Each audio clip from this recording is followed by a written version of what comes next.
Numbers chapter 30. And Moses spoke to the heads of the tribes concerning the children of Israel, saying, This is the thing which the Lord has commanded.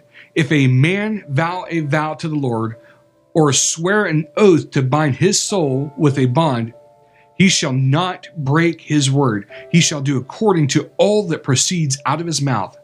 If a woman also vow a vow to the Lord, and bind herself by bond, being in her father's house in her youth, and her father hear her vow, and her bond wherewith she has bound her soul, and her father shall hold his peace at her, then all her vows shall stand.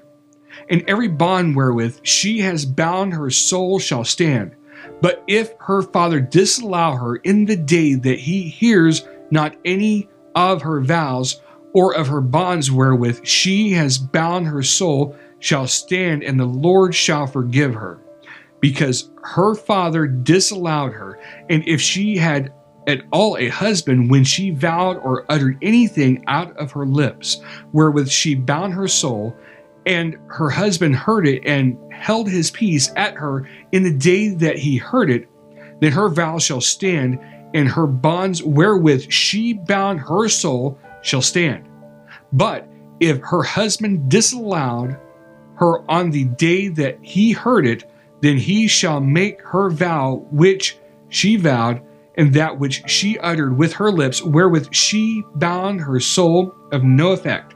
And the Lord shall forgive her. But every vow of a widow and of her that is divorced, wherewith they have bound their souls, shall stand against her. And if she vowed in her husband's house, or bound her soul by a bond with an oath, and her husband heard it, and held his peace at her, and disallowed her not, then all her vows shall stand, and every bond wherewith she bound her soul shall stand.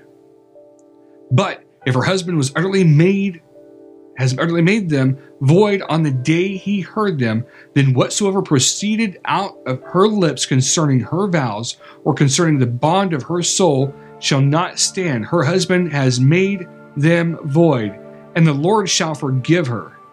Every vow and every binding oath to afflict the soul, her husband may establish it, or her husband may make it void.